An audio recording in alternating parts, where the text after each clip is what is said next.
Evolve your body way beyond its boundaries. This is how I am becoming a hybrid athlete. Join the journey.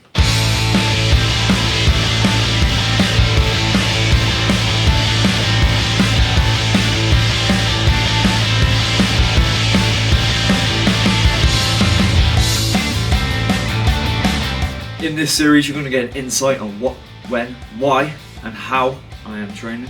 Episodes focused on the gym, the swimming, the cycling, the running, and of course, bodyweight training. You'll be joining me in the kitchen, cooking up the vegan goodness. Key word, by the way, vegan, I'm one. I'll be showing you vulnerable moments and how I overcome them. And finally, I'm going to be showing you my day-to-day life. All the little snippets, all the in-betweens, away from exercise. And of course, maybe a little guess now I know.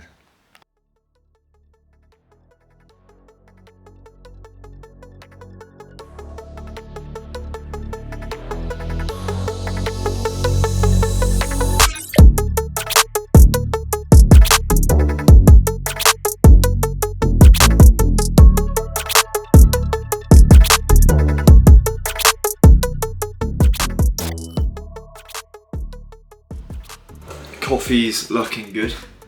So, firstly, a little bit about me.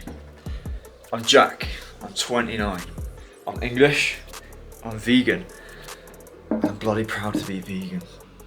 I love absolutely all animals, but one in particular that has my heart is this little guy. It's Dexter.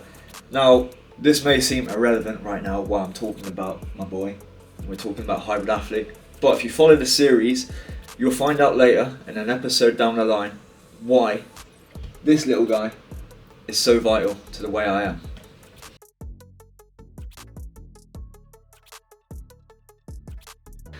I've got a fairly good background in training, whether that be playing football, golf, boxing, swimming, gym, calisthenics, you name it. I've got a good background. However, becoming a hybrid athlete is new to me. I have recently, however, taken part in a triathlon. Here I am, crossing the finish line. And I did okay. I came 15th out of 44. Not too bad for my first one. But now, I've got the itch and it needs scratching. In my eyes, a triathlete is the epitome of a hybrid athlete. We take part in a swim, a cycle, and a run, in that order. And there's another triathlon coming in 8 weeks' time, and I'm taking part, and I'm bringing you with me. So, firstly, let's see what I'm training. Let's go through the program. Actually, secondly, let's finish this.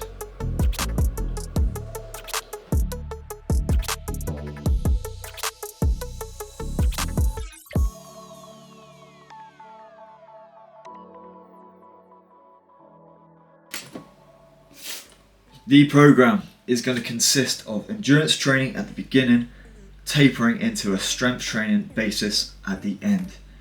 I'm doing this simply because Monday and Tuesday I'm at work and I'm in a location where you want to run, you want to cycle, it's hilly, it's beautiful out in the nature, it's a lovely place to get those activities done, so why not?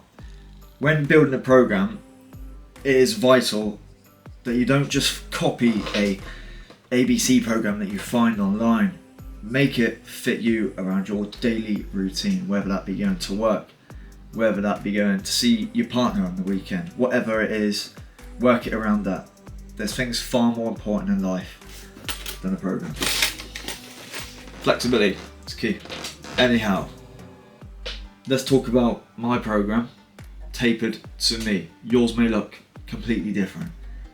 So like I said, Monday, Tuesday, beginning of the week, endurance training, simply because of location. I'm in a hilly place, it's outdoors, and I can't access a gym or a swimming pool, so cycling and hill run. Monday, cycling is going to be endurance. That's going to be me pumping out 10 plus miles at the beginning. It will obviously incrementally increase, however, it's the first week.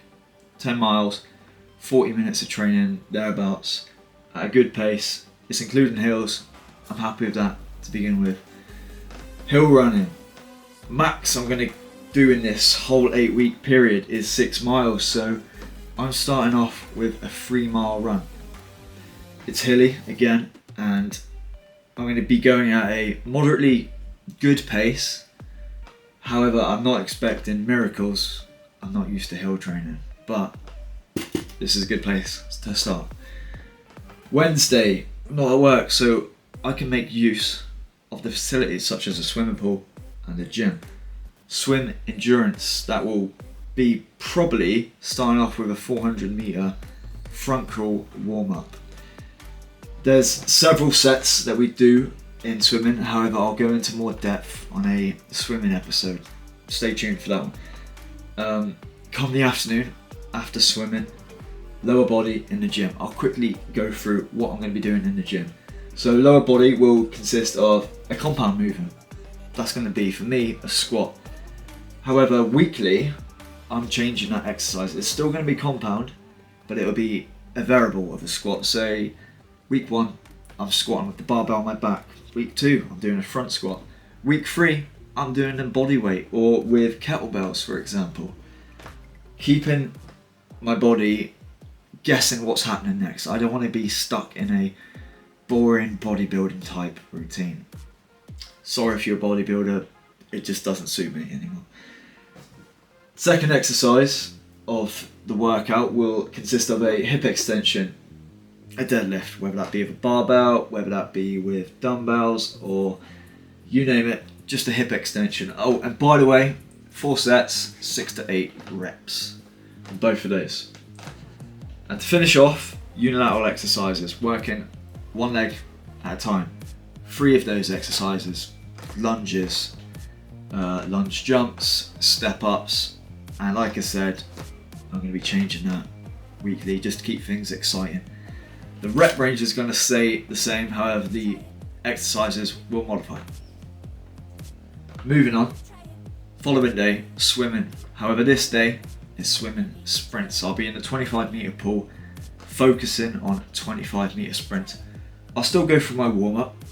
I'll still add a little session where I'm doing a 400 meter swim or with pull and a buoy between my legs, but predominantly sprints. I want to be gassed on this session. And now we're going to be in the afternoon working the opposing muscles as of lower. Now we're doing upper. So upper body in the gym. A horizontal superset. Bench press to barbell row. Dumbbell press to single arm row, you name it. You know what we're going on. Vertical superset. This is my favourite. So a military press with pull-ups. Pull-ups I love. They're the best exercise in my mind. Yeah, I'm really looking forward to this workout. And I'll be finishing the workout with burners. What the hell's a burner?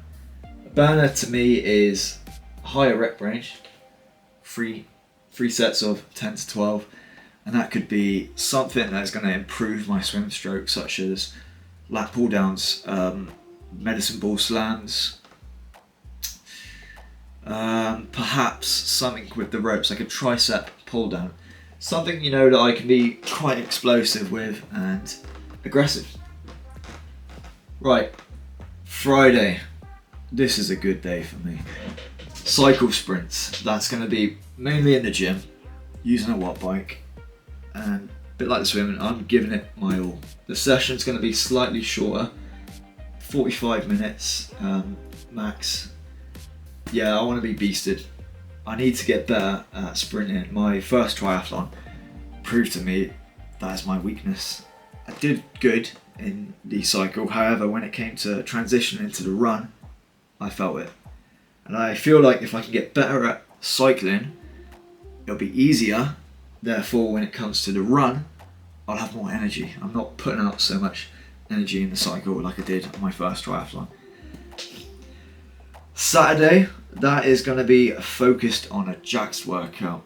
If you haven't checked already, check out one of my bodyweight workouts. I am still doing them in amongst all of this program, and I'm leaving them for a Saturday workout. They're going to be full body, 2 to 3 sets of a 10-minute workout, and I'll be adding in a bit of core, 1 to 2 sets, 5-minute workout.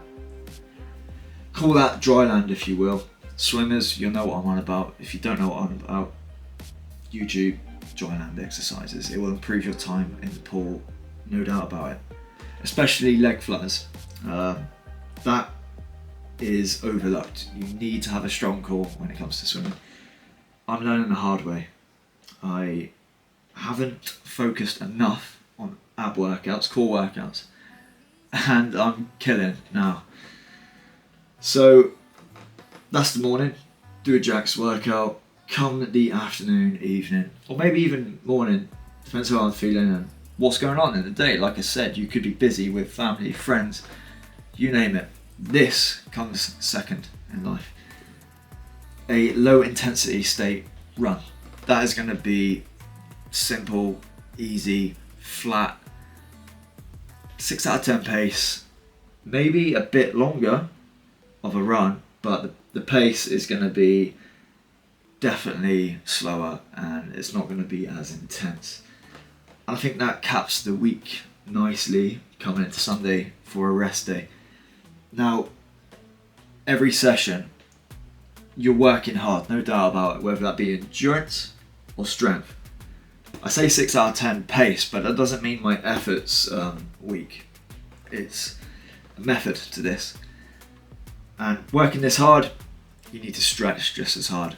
And with stretching, you also need to eat just as hard. Good. So supplements are important. They're going to aid my recovery. And without a doubt, I'm keeping it simple. Protein shake. Fuel is going to be my choice. I've just got some ordered in now. Chocolate's my favourite flavour. I think it's cookies and cream as well. As a vegan, they are hands down the best at making protein. So if you haven't heard of them, give them a Google. They're lush. Secondly, along with protein, creatine, if you haven't taken it, boy, you need to start taking it. It is impactful on how it can aid your recovery, give you strength. However, if you are taking it, double up on your drink it, double up on your water intake, because it will dehydrate you. Creatine, I'm starting off with 5 grams a day, which is low, and then loading up to increase the amount in my body to 20 grams a day, which I'm not looking forward to. It doesn't always taste the best, but hey ho, it's 1 or 2 drinks a day. Ashwagandha, another important supplement for me. This stimuli of training is intense. It can be stressful. It certainly is stressful on the body, and if you can reduce the stress in your mind, you've won half the battle. So ashwagandha, lowering my cortisol. So get on that. I highly recommend it. I feel great when I'm taking it. I feel when I'm not. No, that's a lie. I feel good regardless of taking it, but I recommend it. And vitamin B12, why not? We could all do with some B12. I don't know the complete science behind it, but I'm taking it. So that is my program. I tried keeping that simple and explain it as quick as I can without going too much detail. I don't want to inundate you. I'll leave individual episodes on swimming, running, nutrition, you name it.